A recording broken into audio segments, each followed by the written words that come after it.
UP विधानसभा किस तरीके से राममय नजर आई। रघुनंदन के आगमन के बाद में बजट सत्र की ये शुरुआत और विधानसभा की शुरुआत हुई राम के नाम से। चारों ओर आपको बताएं विधानसभा में विधायक और मंत्री राम के पटके के साथ और रामनामी के गमछे के साथ नजर आए और दूसरी ओर विपक्ष लगातार सवाल उठाता रहा। देखिए इस रिपोर्ट में।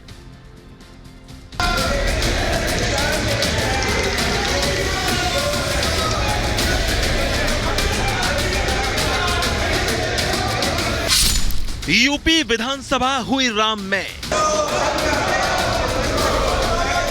विपक्ष में छाया भय, सदन में गूंजा जय श्री राम। विपक्ष क्यों परेशान? ये लोकतंत्र का मंदिर है, यूपी की विधानसभा है। यूपी का सदन जय श्री राम के नारों से गुंजायमान है। अयोध्या में रामलला की सफल प्राण प्रतिष्ठा का यह उद्घोष है। बीजेपी के विधायक और मंत्री राम मंदिर के उद्घाटन और रामलला की प्राण प्रतिष्ठा के बाद बेहद उत्साहित नजर आ रहे हैं। योगी के मंत्री और विधायक विधानसभा के अंदर खास वेश में दिख रहे हैं। गले में राम नाम का पटका और राम नामी गमछा पहनकर पहुंचे हैं। देखिए, बहुत ही सौभाग्य का विषय है कि 500 वर्ष की चीर प्रतीक्षा के बाद, लंबे संघर्ष के बाद भगवान राम की प्राण प्रतिष्ठा श्री अयोध्या जी में हुई है। और प्राण प्रतिष्ठा ही नहीं हुई बल्कि राम का वो जो स्टैचू है, राम का जो चित्र है, राम का जो शिला है, वो वाकई जीवंत हो गई। ये आपने सबने देखा है और लगता है कि वास्तव में भगवान राम बोल रहे हैं और सबकी भावनात्मक वो विषय है, सब जुड़े हैं उससे। तो विधानसभा के अंदर भी चूंकि निश्चित रूप से हमारे मुख्यमंत्री योगी आदित्यनाथ जी का इस सदन का उसके अंदर बहुत बड़ा योगदान है। इतना बजट वहाँ पर लगा, इतना पैसा वहाँ पर खर्च हुआ, वहाँ पर एक शानदार शहर, हिंदुस्तान का नहीं बल्कि पूरी दुनिया का एक खूबसूरत शहर इतना बस रहा है, तो विधानसभा की भूमिका है। तो निश्चित हम सबको बहुत प्रसन्नता है और सबने ये भगवान श्री राम के पटके पहन करके वहाँ पर भगवान श्री राम के जयघोष के साथ अपना काम शुरू किया। यूपी का सदन रघुनंदन के वंदन से गूंज रहा है। यूपी विधानसभा राम में दिख रही है। राम के आने की खुशी मुख्यमंत्री योगी, उनके मंत्रियों और विधायकों के चेहरों पर साफ झलक रही है। दरअसल उत्तर प्रदेश विधानसभा का बजट सत्र शुक्रवार से शुरू हो गया है। 11 दिन तक चलने वाले इस सत्र में 5 फरवरी को बजट पेश किया जाएगा। लेकिन सत्र शुरू होने से पहले सीएम योगी आदित्यनाथ ने अयोध्या में प्रभु श्री राम लला की प्राण प्रतिष्ठा के लिए सभी को बधाई दी। प्रभु श्री राम लला के भव्य प्राण प्रतिष्ठा समारोह के सकुशल संपन्न होने की हृदय से बधाई देता हूं और आज से प्रारंभ हो रहे वर्ष 2024 के उत्तर प्रदेश विधानमंडल सत्र शुभारंभ के अवसर पर सभी माननीय सदस्यों का भी मैं हृदय से स्वागत करता हूं।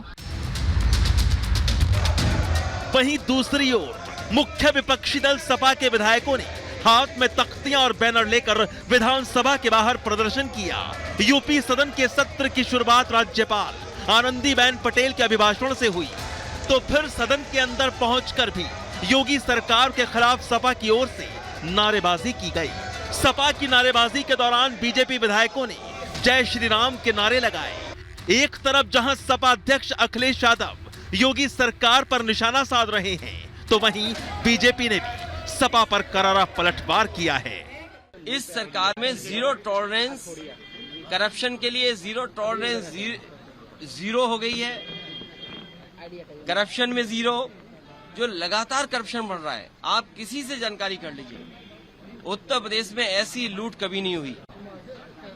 जो लोग जीरो टॉलरेंस का नारा देते थे वो कानून व्यवस्था में जीरो हैं, भ्रष्टाचार रोकने में जीरो हैं और सच्चाई में तो ये है कि पीडीए के हक को छीनने में नंबर 1 हैं।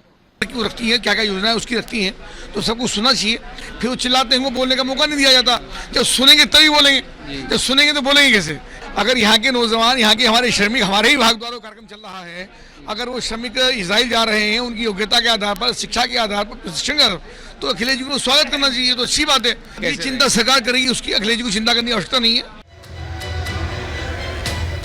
बीजेपी का कहना है कि राम मंदिर से जनभावनाएं जुड़ी हैं, विपक्षियों को राम से कोई मतलब है ही नहीं, तभी तो लगातार विरोध ही करते आ रहे हैं। राम आ गए हैं तब भी राम के खिलाफ ही बोल रहे हैं। ऐसे में अब सबसे बड़ा सवाल यह है कि क्या राम के खिलाफ विपक्ष का विरोध 24 के चुनाव में भारी पड़ने वाला है। Bureau report, Republic Bharat.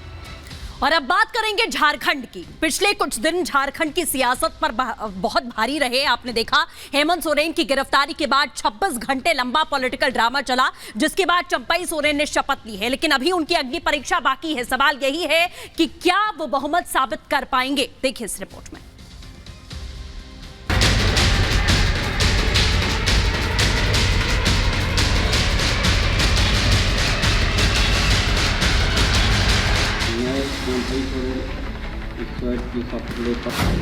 Remand पर सोरेन, झारखंड में गेम।